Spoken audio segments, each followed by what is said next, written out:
it was an outlet for me, in terms of like an expression, um, at the almost like the beginning stage of like starting to think, start to mature, essentially from like an early teenage years. So from around 13 or Hmm. so, that's when I really started to write poetry. I was never the most expressive person in terms of like just sharing what I feel or think. So that's a lot of things that I would hold inside, and so it only made sense to kind of find a way, almost like an outlet, to kind of Hmm. express certain things of that nature. Just because you don't do it doesn't mean you don't have it to give.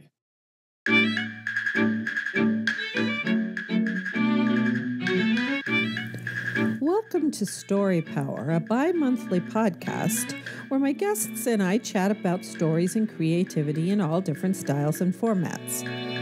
My name is Lucinda Sage-Midgorden, and my goal is to promote what Dale Carnegie stated in his famous book, How to Win Friends and Influence People. He said, instead of condemning people, let's try to understand them. Let's try to figure out why they do what they do. That's a lot more profitable and intriguing than criticism, and it breeds sympathy, tolerance, and kindness. To know all is to forgive all. It's my firm belief that the goal of most creative people is to try to understand themselves and others. That's what makes artwork of all kinds so compelling. But more than that, the personal stories of my guests promote understanding as well. Roger C. Schenck, a cognitive scientist, said, human beings are not ideally set up to understand logic. They are ideally set up to understand stories. It's my hope that Story Power will help us understand each other better by sharing the stories of my guests. Hello, this is Story Power episode 96, and I am talking with Alex Murdock. Alex, welcome to the show. Hello there, Lucinda. It's great to see you again, and thank you for welcoming me to your show. It's great to be on, and looking forward to having a great conversation with you, as always. It was fun the last time, so happy to It be was, here. yeah, it was fun. It was fun when I was on your show. So, yeah. So I wanted you to be, and this, I'm going to put this on Patreon too, but I think we might want to have another conversation. It depends on what happens today. I can use this conversation for both if I'd like, if I like it. So now I know that you're a poet and you have a poetry podcast. Tell the name of the podcast. Yes, I do. I'm a poet, and I have a poetry podcast called Poetry Journal Podcast. Um, there's something distinct about the spelling. It's PO3 as opposed to POE. I just like to make it distinct and just make it my own. So that's why I changed it around. So PO3TRY Journal, in one word, Poetry Journal Podcast by Alex Murdock. And it's on Spotify. Do you have it on any other outlets? Yes, it's pretty much on all podcast outlets, the Oh, main ones. So it's not too hard to find. Google, Amazon Music, Amazon. Um, so it's not hard to find. All you have to do is just Google it, and it should pop right up. yeah. So when I was on your show, I don't get to ask questions when I'm a guest. So I was wondering Yeah. how you got into writing poetry. I know that's not the only thing you write, but how did you get hooked on poetry? How did you start writing it? Poetry is something that it's almost like a first love in a sense. I start with poetry before anything else in terms of like it was an outlet for me in terms of like an expression, um, at the almost like the beginning stage of like starting to think, start to mature, essentially from like an early teenage years. So from around 13 or Mhm. so, that's when I really started to write poetry. I was never the most expressive person in terms of like just sharing what I feel or think. So that's a lot of things that I would hold inside, and so it only made sense to kind of find a way, almost like an outlet to kind of express certain things of that nature.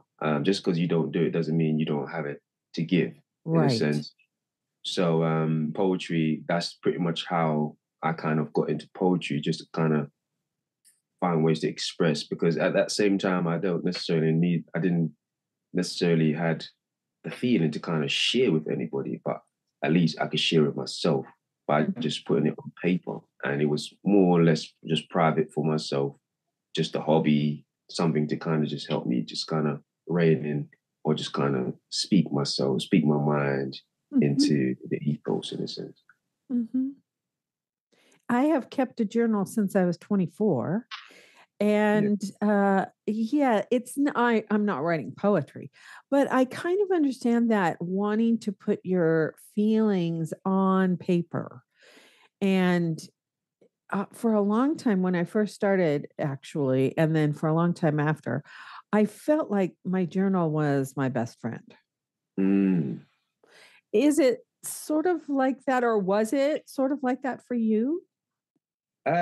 Yes, in a sense. I think it was more just the way, even the way I do it now is simply just almost like an archive of experiences, and so, or maybe emotional archive in a sense. Mm-hmm. In a sense where like maybe I don't share that with anybody else, but I could always be consistent in sharing it or just pouring it on paper, in a sense. And it has always been there for me in terms of like, when I need to unpack things. And as it's still art, so in a sense, it's still therapy. Artistry is a form of therapy for me. So it has always helped to kind of maybe see things in the mirror and just kind of almost figure things out in my head Mm. or figure things out inside. And Mm. it's almost like, you're looking at yourself as like, I never saw that before. And Mhm. you can go back and you can read your work, or it's almost like a meditation type of Mhm. situation, where it's almost like after a while, you're speaking or you're just writing, and it becomes autonomous in a sense because you're just kind of expressing, and you get the chance to actually let things just flow, and you're on autopilot, but you can also analyze, Mhm. and you can kind of take notes on yourself, and you can learn about yourself. Yeah, It's a I love very that. different thing. Yeah, yeah. So Yeah. it's almost like a mirror where like Mhm. you really see who you are, Mhm. and it helps you to develop because you see who you are and things that you think I can be better with this. You do, Mhm. even if it's just the artistry itself, you actually learn to break things down and be patient with things, learn to grow, learn to, these life lessons through your own work. Um, in a sense, it's almost universal, so many things that you learn and you connect with people through your art as well. That's one of Mhm. the most beautiful things I think about art or poetry in itself, because you connect with so many people because there's a commonality with what you express and what you feel to and they reciprocate that. A lot of times they do. Yes. Well, so I'm assuming that you do. Yeah, well, I know that you share some of your poetry on your podcast because I've listened to a couple of them, or maybe three of them. Um, and yes, and so do you do you share your poetry anyplace else? I do. The podcast is one of the places I like to share just snippets of it, because um the whole pieces, the pieces that I write as a whole, they're much longer than that. Some of them would go like they would go like sometimes to like 500 words. They Uh-huh. could go like, reading them could take like 5 minutes, so they vary, but on average, probably around 300 words really, which would Mhm. probably take you about 2 to 3 minutes to really just kind of unpack and just read the whole thing. Mhm. Um, so, but I just like to. It's part of me just kind of wanting people to kind of connect with my work and almost hear it from the horse's mouth in itself to kind of hear how or what does this mean or why did I write like this? Why did I put this on paper? What does it mean to me? I Mm-hmm. think that's important for an artist or for people just kind of like to help them grow with you. But in essence, it's one way, it's one method of outlet in terms of like where you can find my work. I actually have main all my work is usually published, eventually published. In fact, I'm looking to do something soon, but I've actually published two poetry books so far, Oh, cool. and I have them on Amazon. They're usually easy to find on Amazon, Uh-huh. and obviously, I write stories as well, but the poetry I wrote two poetry books so far, and they're usually they're available on Amazon and Barnes and Noble and other things, but mainly Mm-hmm. through Amazon. I would just have them as an outlet where people can access my work and stuff like that. Mm-hmm. Did you self-publish or did you go through a hybrid press or did you find a publisher to publish your books? The first book I published, that was independent.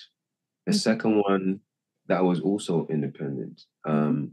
At the time, the second one I was contemplating whether I should do like a hybrid publishing, Mm-hmm. but I just didn't get the right contract that I saw out there. I had offers, but I just decided, you know what, I don't. I prefer to have the control I have through Mm-hmm. independent publishing, Mm-hmm. and I didn't want the art itself to change, and I Mm-hmm. think I was gonna almost experience some of that if I went through the hybrid publishing. So I Mm-hmm. decided the best thing to do was to almost do it myself and really just kind of put it out there so people can see it in its truest form. Mm-hmm. Um, so that's what I did. And I've been doing it for a while, so I'm always learning to do it better, etc., etc. Right. And just give it almost learning to almost give it justify the publishing or justify the work. So Right. the right type of eyes are on it, and people can really appreciate it. The presentation, everything is right because I've taken the time to put in the right type of work that's Right. necessary to make it professional. Now, are the titles on your website? Do you have a website? I do have I have a blog that I usually put things on. It's called dreamimagine.express, the blog. So that's usually where most people would go to find if you want to hear about.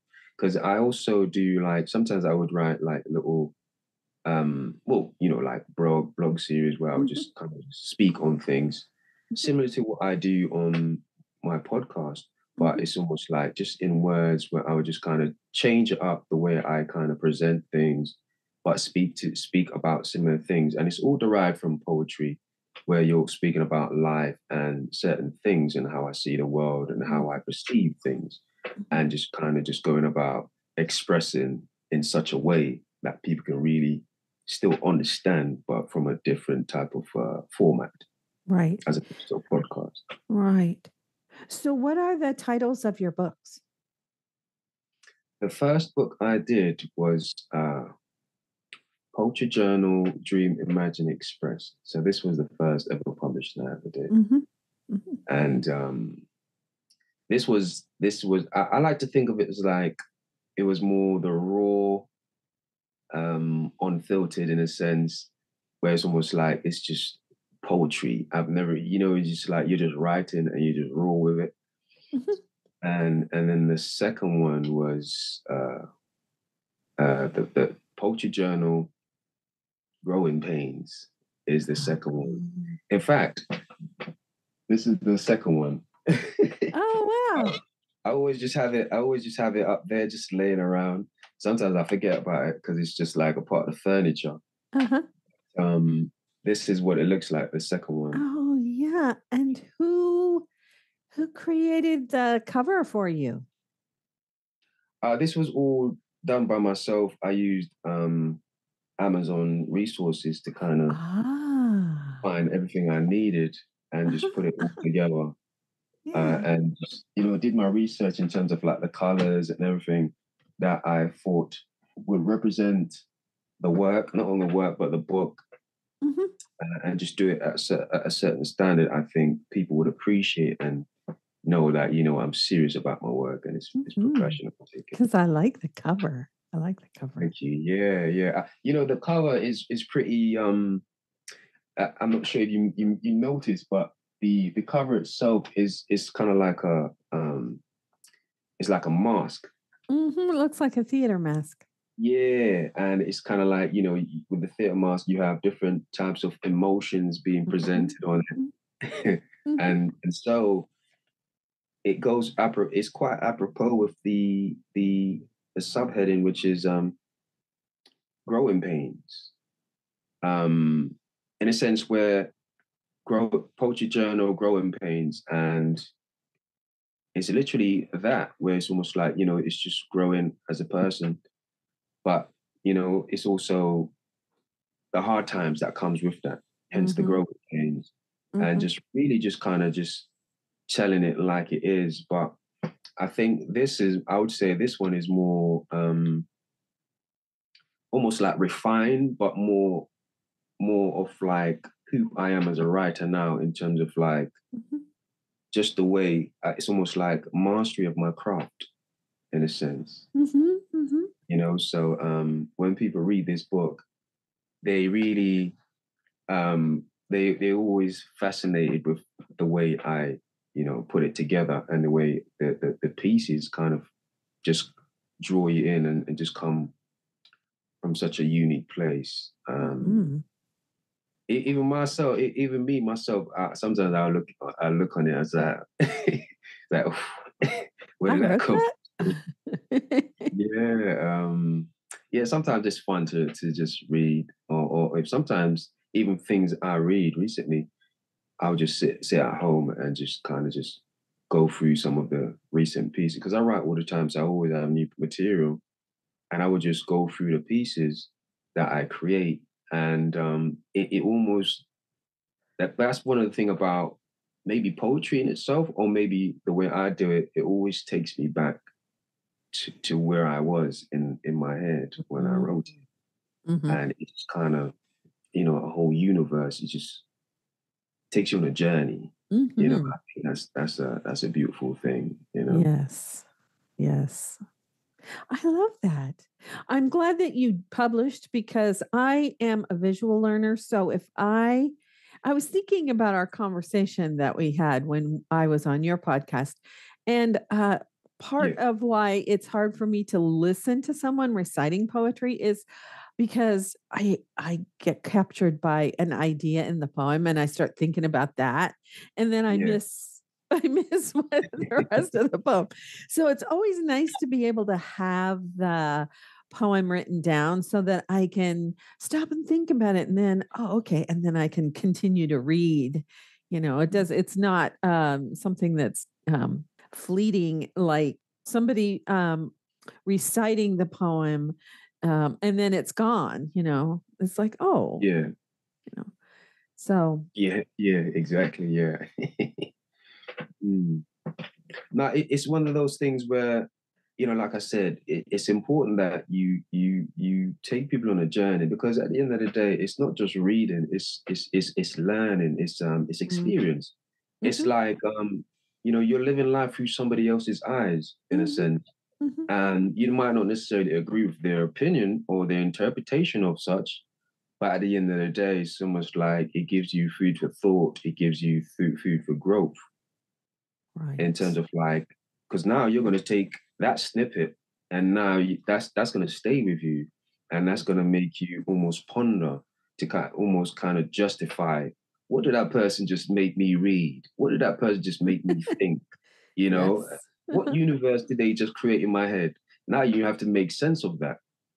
And That's right. that just almost like it takes you on a journey. That's where the journey begins, where like you come from a place, you come into a place where it's almost like you've got to understand, and that's the only one. Maybe that's might just be just one aspect. Might just be the first line, you know. Mm-hmm, So mm-hmm. this is and that's the thing about, when you grow as a writer. I always like to see it as like it's almost like a vintage type of thing, where you age like wine in a sense, because every time you put pen to paper, everything is so much more compound. It's so much more profound as you find you get to be so much more profound because your outlook and everything matures like fine wine. And Mm-hmm. so, it's not just a simple word or a simple sentence is not just a sentence to you. It's it's almost like you create it's almost like a planet by itself within a solar system. Do you get what I mean? It's almost like Mm-hmm. the whole piece is a solar system, Mm-hmm. and you just like the first line. It's almost like there's so much to unpack in that one line, Mm-hmm. Mm-hmm. you know. And because of that, that makes you feel so much. Mm-hmm. And so, as your audience now, it's almost like I've got to really pay attention. I've got to really take time to grasp what this person is going through or what they're trying to express to me. Mm-hmm. And so some people might find where they're fully easy, where they find it easy to grasp. Um, they will just take that, but they will still have to take their time with each line. Some people might have to read it once or twice just to get it right. But when they get it, it's almost like, whew, now I can live that person's experience. Right. And I think that's a beautiful thing, It you is. know? Yeah. Do you ever have people read your poetry and then send you what they thought it meant, and it's you're like, wait a minute, I don't remember putting that in there. Do you ever have that experience? Yes, I have. I have. Yeah, and that's one of the unique things, or one of the things I like about somebody else giving me their interpretation of my work, Hmm. because there's more likely than not it's going to be something quite unique. It's Hmm. almost like a writer putting pen on paper. It's pretty much the same thing when somebody gives their interpretation. It's not necessarily going to be the way you thought it to be when you're Hmm. putting it out there. It's going to be something different, something unique, something almost like um, relatable to or resonates well with their experience on life Hmm. and what they went through. And now it's almost like it put you in a place where it's almost like now we connect, you Hmm. know? Hmm. And Yeah. now it's almost like from that, that person's probably going to be an extension of somebody else through you. Hmm. Hmm. It's almost like togetherness indirectly is just coming together, Right. you know? Yeah, it's kind of like a spider web or bridges to other people, or yeah. Yeah. Exactly. Yeah. Exactly. I love that. I love that. Yeah, exactly. So do you write prose besides your blog? Um, I not really, not really. I write mainly just stories. Like I've published two short stories, well, three Oh, short stories. uh-huh, Um, uh-huh. it's like a series I wrote. Mhm. It's called Into the Abyss, Oh, and yeah, it's quite a thriller, action crime thriller type of stories. that's cool. Those type of stories I grew up reading when I was a teenager, and so it's almost like I was bitten by the bug unknowingly. And after I published my first book, somebody kind of planted that seed in my head, like, hmm, what do you think about writing a story? And me being me, like I couldn't let it go in my head, so I was like, I had to try it, at least see what it's like. And that was pretty much the story that came out of it. So it was literally my first ever story attempt, and I was pretty I was pretty captivated with just writing stories in a sense.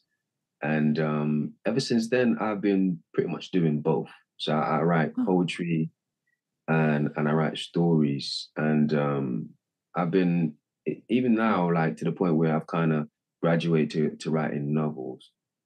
mhm. Nothing official yet, but I've been sending like manuscripts out to try and I'm looking to get this one something traditionally published.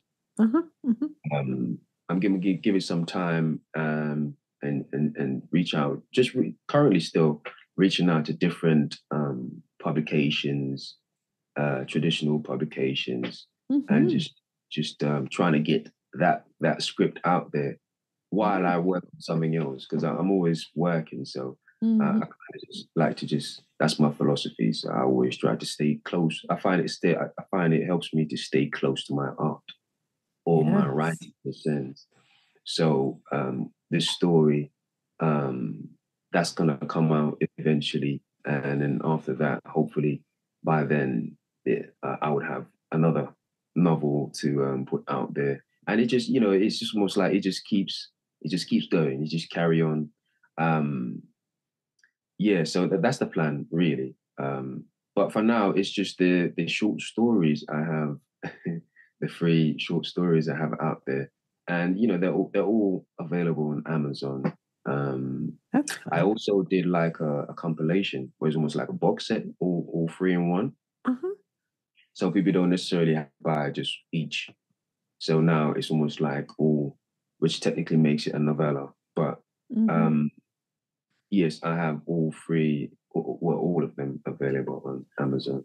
So do they all have the same characters? All the stories? Yes, it's almost like I made it almost like a series. Well, it's Ah. technically a series. So Ah. it's almost like each volume is a continuation of the last. Okay. Yeah.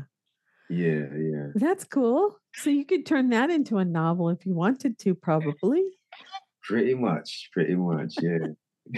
So something to think for the future. But Yeah.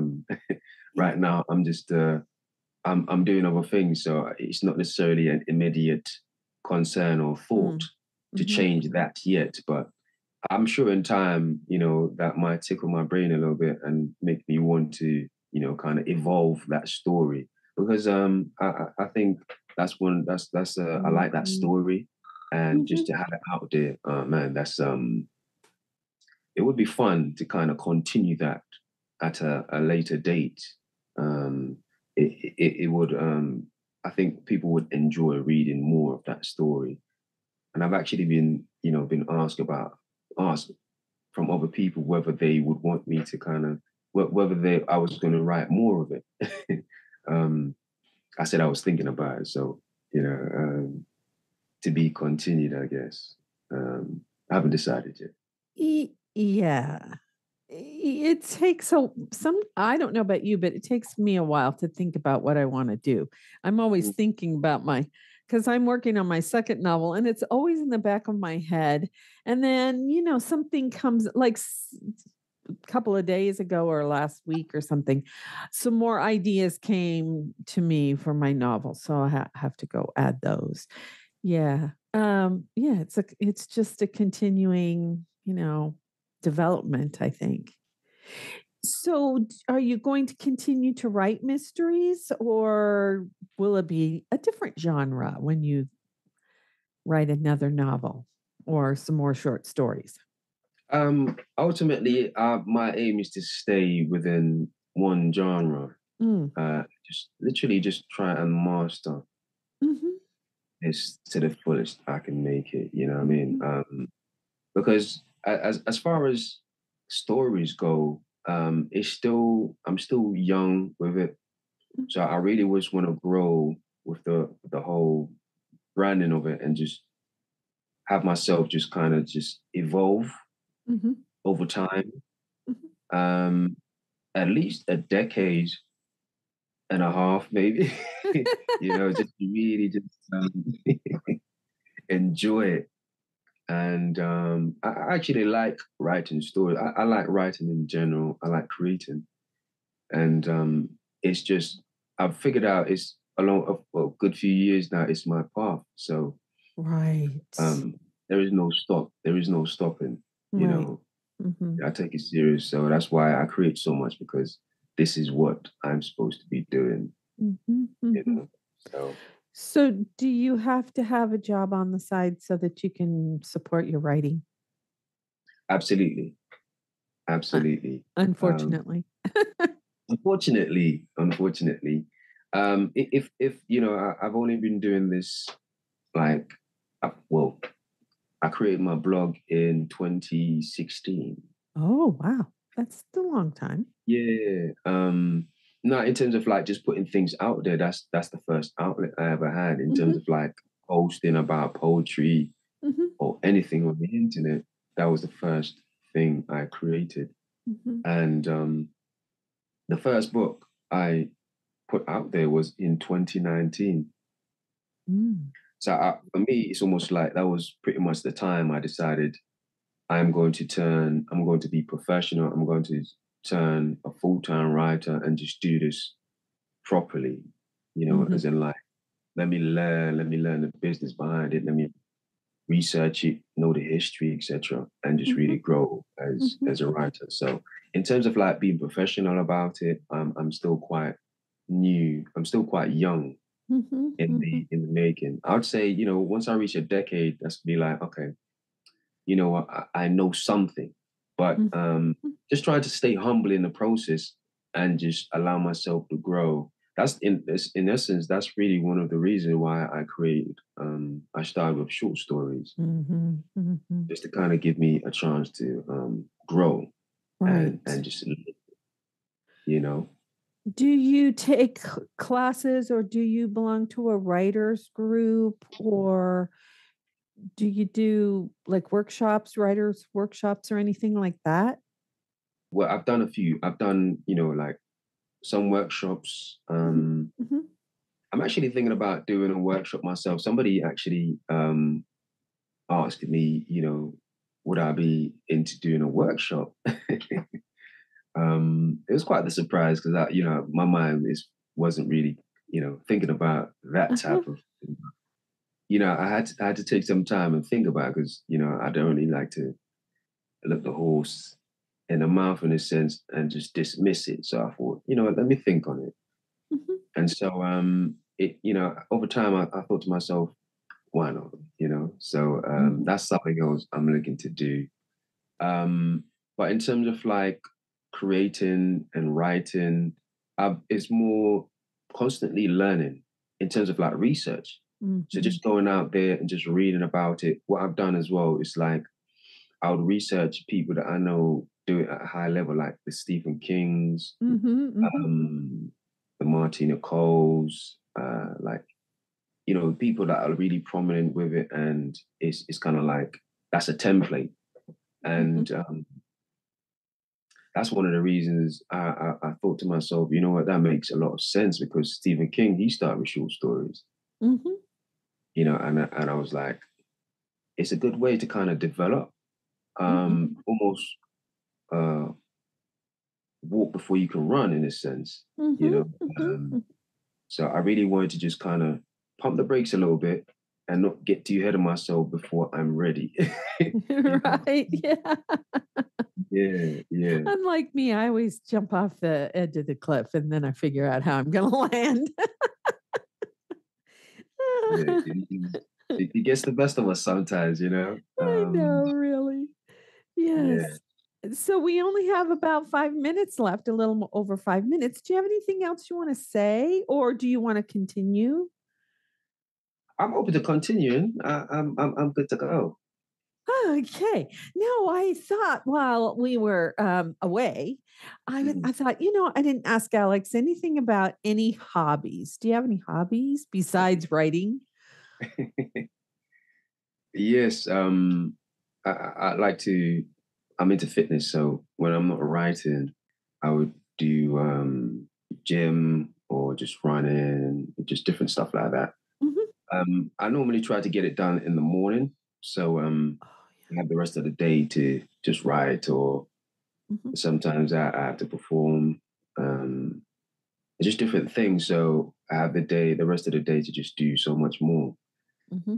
So, but yes, in the mornings, I like to spend my time just training, going gym, or whether it's running, just different fitness stuff. I'm very big on like having more than one outlet. So with Mm-hmm. me, this is another way for me to it's almost like another form of meditation where I would just use as an outlet to kind of just work through situations, pick my brain, and just it's almost like going for a walk, or when people go to bed and they'll be like, I want to sleep on it. Yeah. Different things like that. Yeah, I find those things it just kind of helps to kind of clear your mind. Oh, Um, yeah. Uh-huh. so when you want to help make decisions and different things like that, just put things in perspective in a Mm-hmm. sense. Mm-hmm. So I'm big on just if you can't write about it, try and work it out by doing something physical Mm-hmm. and things of that nature. So I do enjoy that hobby as well. Yeah, when you're doing something physical or you're not like when I get stuck on my book or something, I will go or my blog, I'll go, clean the kitchen or cook or read a book or do something, that gets my mind away from what I was concentrating on.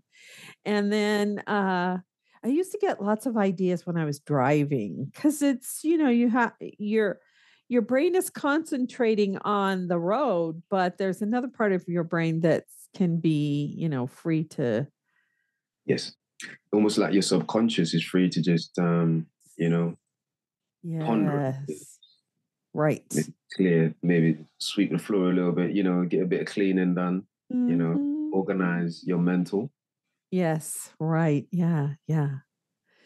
Yeah. S- So, do you have any events that you're going to be doing that are like, well, you said you might be teaching, you might be offering a workshop, but do you have any events coming up that, where you read your poetry or your short stories or anything like that? Yes, I do. I do like open mics. I do jams. So there's one main one I always end up going to, and it's quite big and it's quite well known where I am in the UK. It's called Hackney Grove. They call the place, Mhm. and people from all over the UK come to this location to Mhm. almost either enjoy the atmosphere or just almost perform themselves or Mhm. just different things. So this one is the first of every month, the first Sunday of every month. They Ah, usually have like an event there.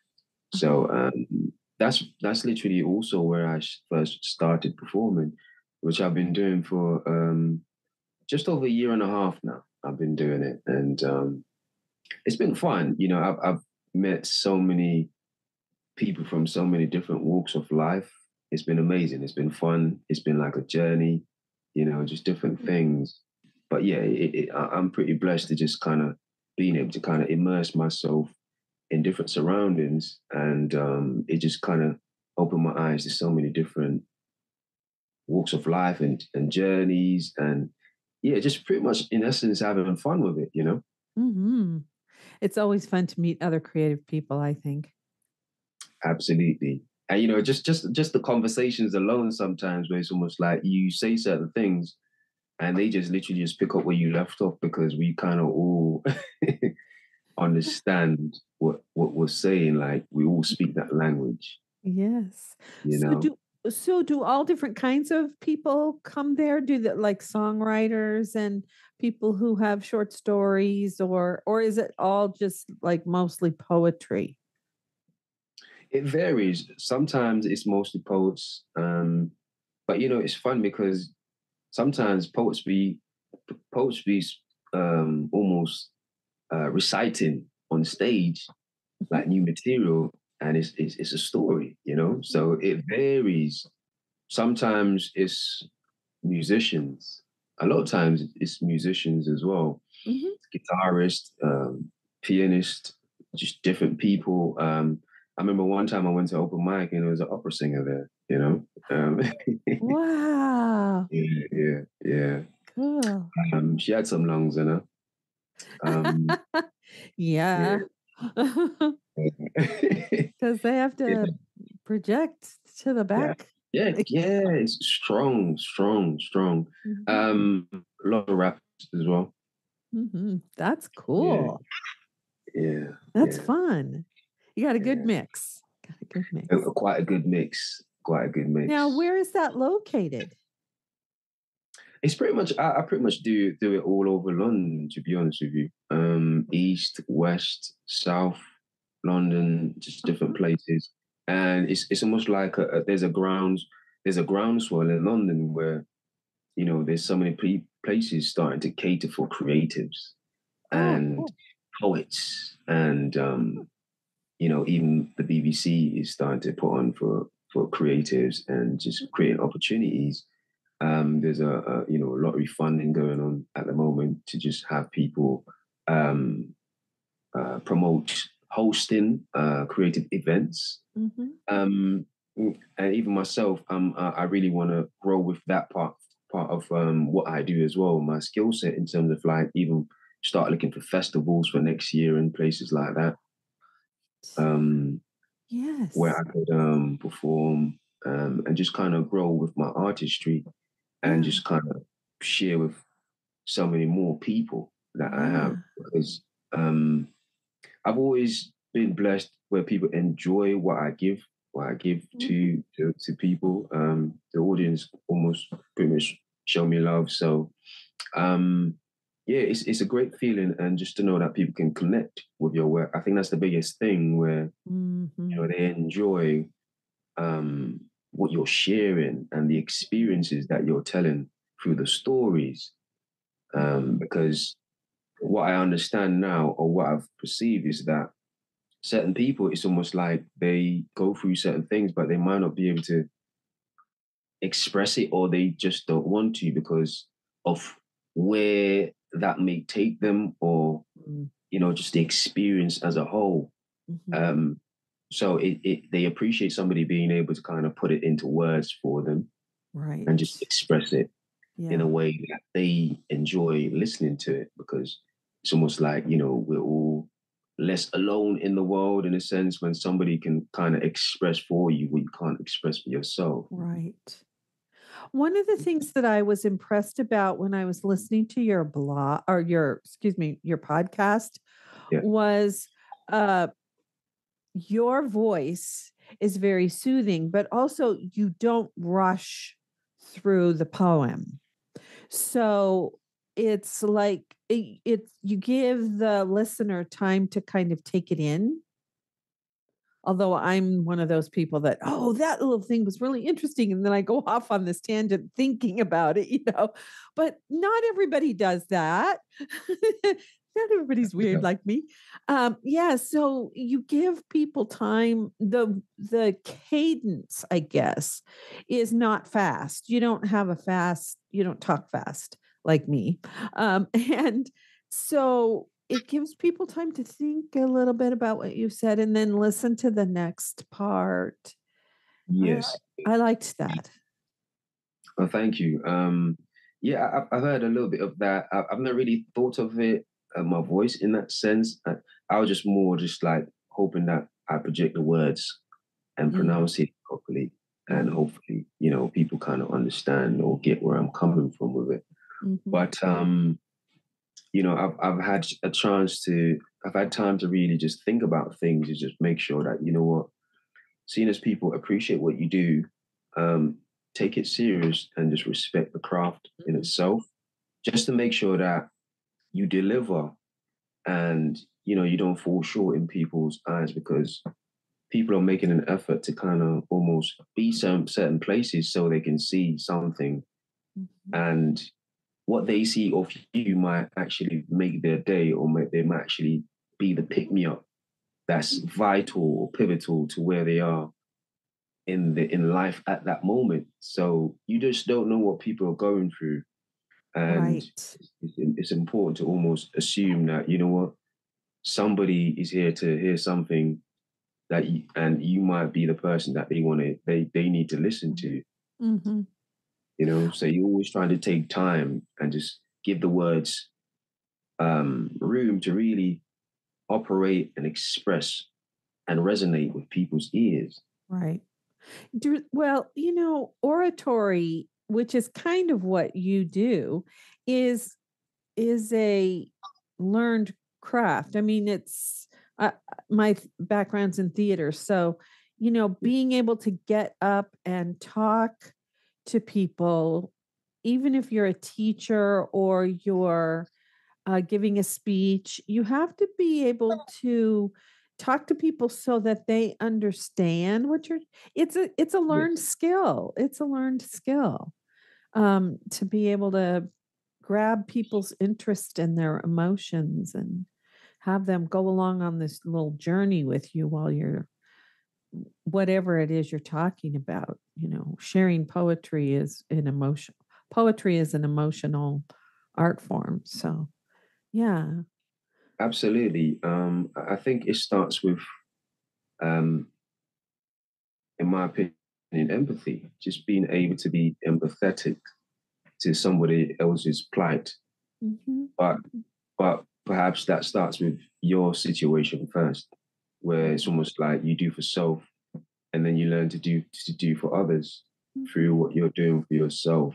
Mm-hmm. And through that, it's almost like you create this ecosystem where Mm-hmm. everybody is almost like vibing off each other's energy in a sense, and we all resonate with each other. And now you have a community where Mm-hmm.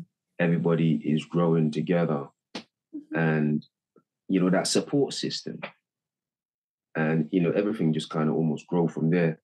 And but I agree, it is a skill, a learned skill in a sense. And I do take time when I'm not on stage to almost sit down and just go through things, experiment sometimes, Mm-hmm. figure out how I'd like this, how best to kind of express certain words, or express, word manipulation is a thing, and just like where it best kind of does the piece or whatever I'm trying to express justice. Mm-hmm. Yeah. And sometimes it's not only that, it's also almost reading the crowd when you turn up to certain places. Mm-hmm. You don't just go up there and you just say something. You want to make sure that you try and critique where people are in Mm-hmm. terms of their mood, and try to bring something that almost coincides with where they are. Mm-hmm. And once you kind of almost tap into that energy, then perhaps you can kind of tweak it to make it better, something more vibrant, something more higher. Do you get what I mean? Where it's almost like Mm-hmm. you take somebody from just being like, okay, I'm good, to almost like, okay, excitement. I Mm-hmm. enjoyed myself, and in essence, that's pretty much what they call providing a service in a sense. That's right. Well, it sounds like you already have the tools that you need to, you know, do the performances, because you already know I need to practice it. I need to pay attention to the audience. Because some people who do that kind of thing don't even think about the audience. And yeah, I mean, you're like you said, you're there performing a service. Yeah. Yeah, as an actor, I that was one of the things I enjoyed was the give and take between me and the audience, or those of us in the play and the audience. Yeah. Um, Absolutely, absolutely. I mean, at the end of the day, it's almost like if I was just doing it for myself, then why would I even go to an open mic? Why would I even go where there's a crowd?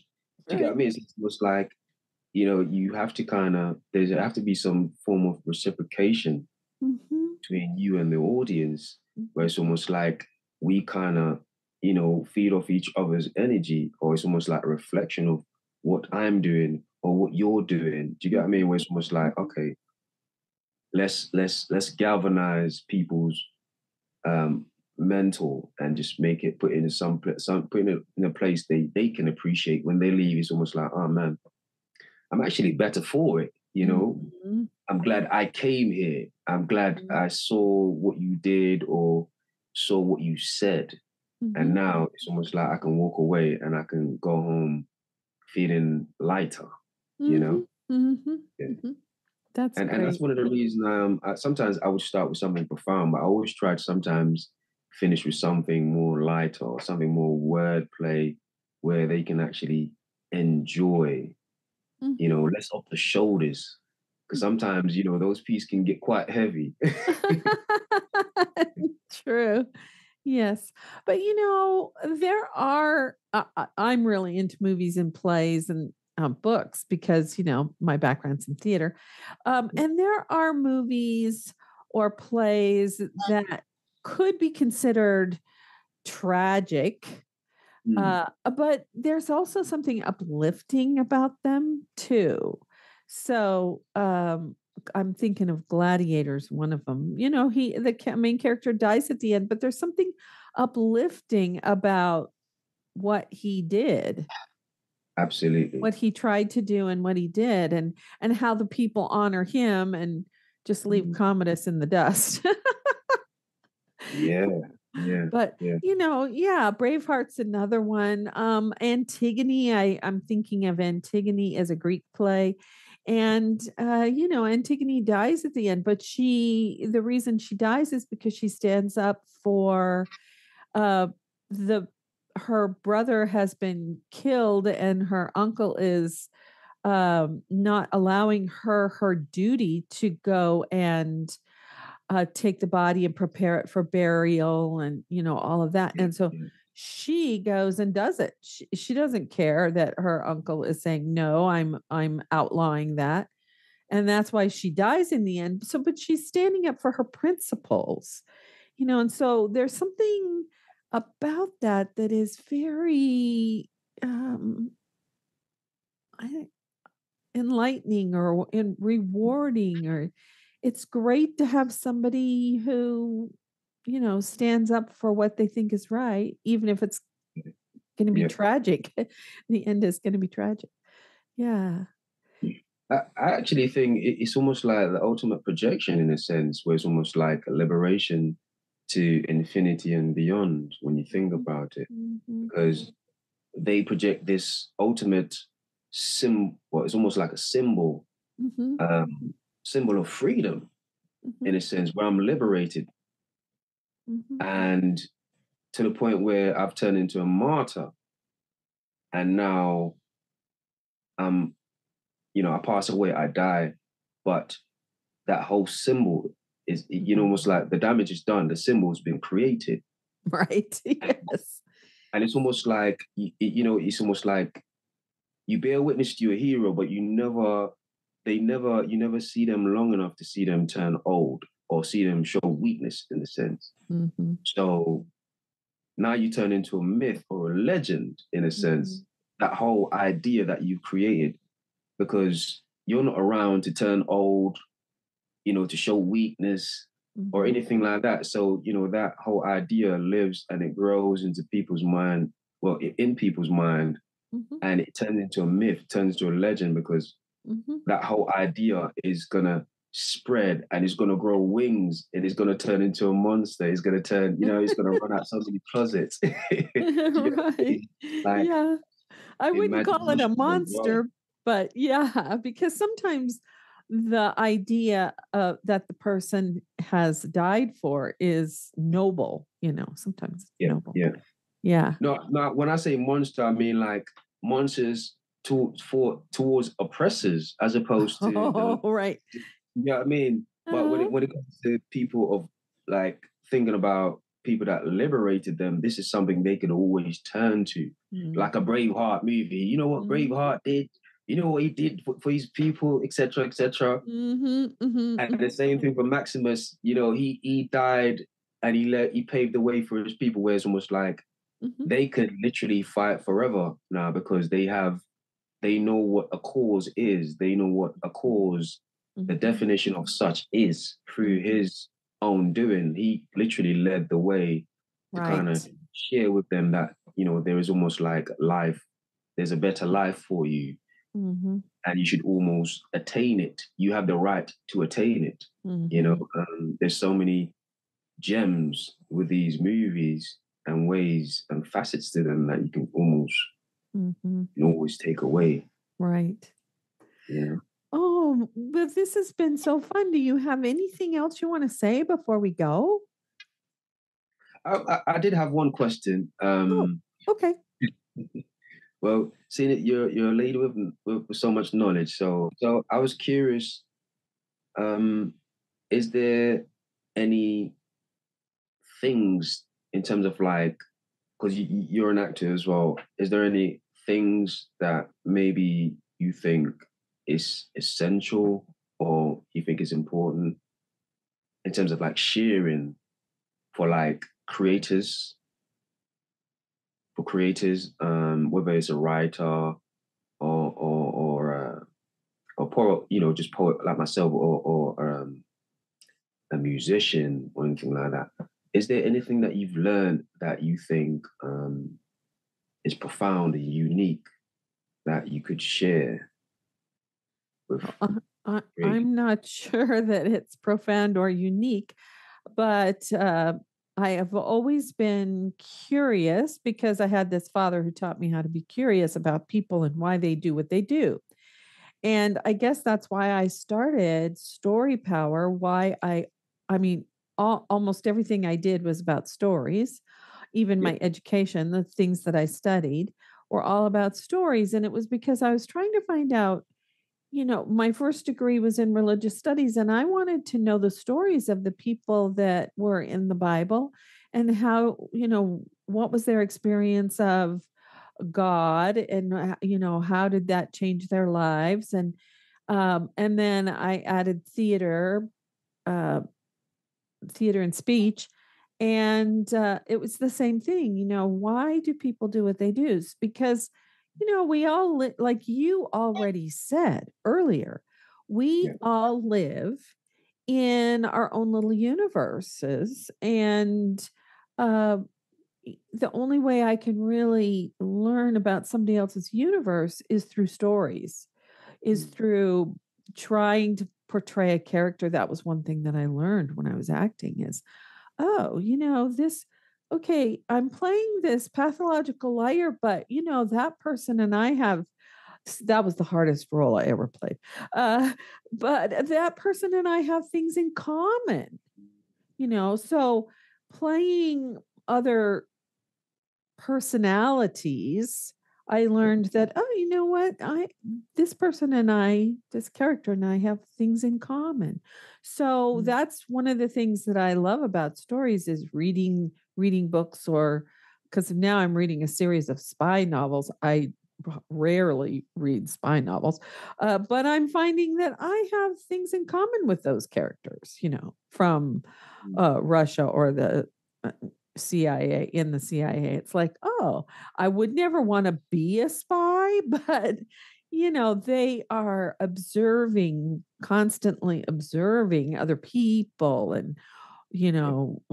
to evaluate whether or not they're a threat, that kind of thing. So I don't necessarily observe people to see if they're a threat, but then I find little quotes along the way that really confirm what I was thinking. And my husband kind of roped me into watching Ted Lasso. And there's an episode where he says, people underestimated me my whole entire life, and I never understood why, and it always used to bother me. And then one day I was driving my son to school, and on the side of the building was written, "Be curious, not judgmental." And it was a Mm. quote from one of Walt Whitman's poems, probably. Yeah. And he said, I really liked that. And that's kind of my always been my attempt, is to be curious and not judgmental. Now, that doesn't mean I'm not judgmental, but then sometimes I have to step back and go, oh, no, wait a minute. Now, why are they doing what they're doing? So, yeah. And then I just found a quote, and I will not be able to say the quote because I don't have it memorized yet, but it's from Dale Carnegie's book, How to Make Friends and Influence People. And it's basically saying, ask why people are doing what they're doing, because when you ask that question and you find out why they're doing what they're doing, it is so much easier to connect with them instead of making them the enemy.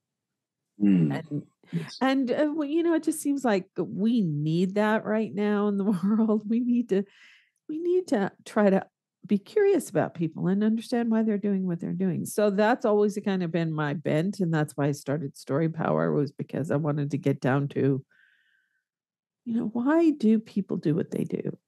And stories really are one way you can figure that out.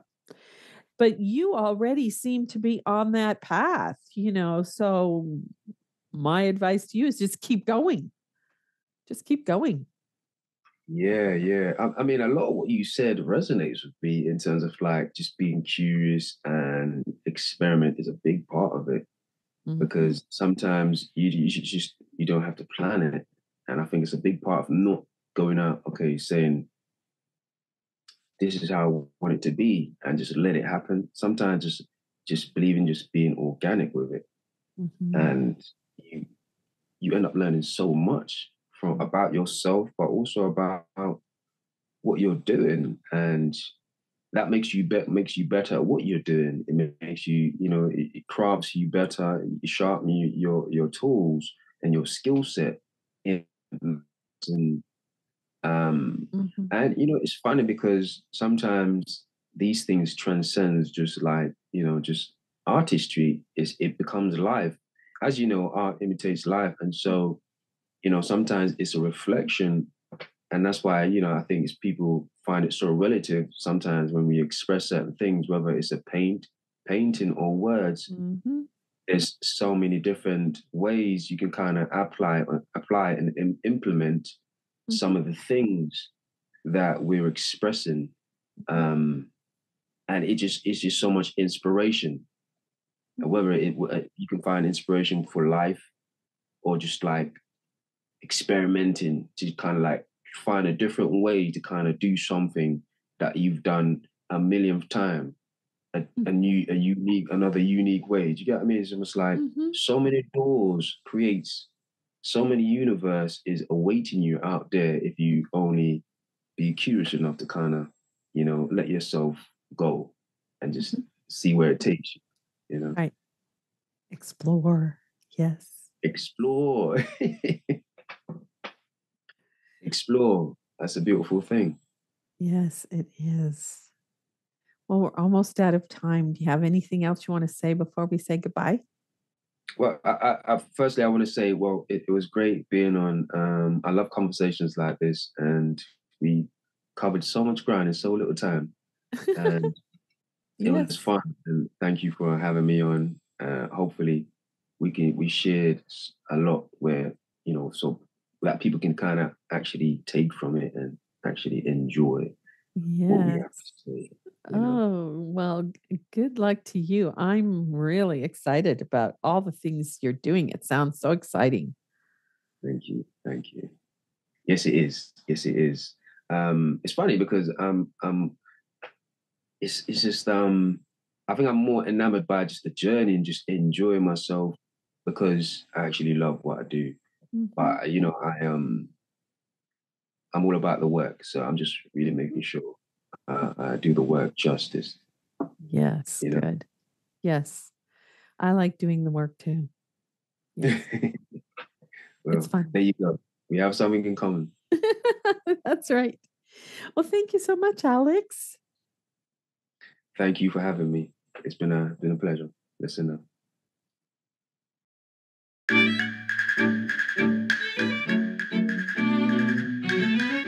I hope you enjoyed the show. If you like what you heard, please share it with a friend and give us a rating and/or review on your favorite podcast app. It will help people find us.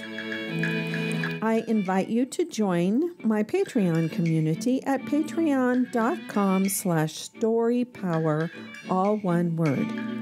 Or if you like, you can subscribe to Story Power on Apple Podcasts. It's my aim to build a community where we discuss the stories we love and talk about what we learned from them. I offer extra audio content and story suggestions to my patrons on both platforms. Remember, as Philip Pullman said, after nourishment, shelter, and companionship, stories are the thing we need most in the world. Let's spread the story love. Until next time, this is Lucinda Sage-Midgorden. Thanks for listening.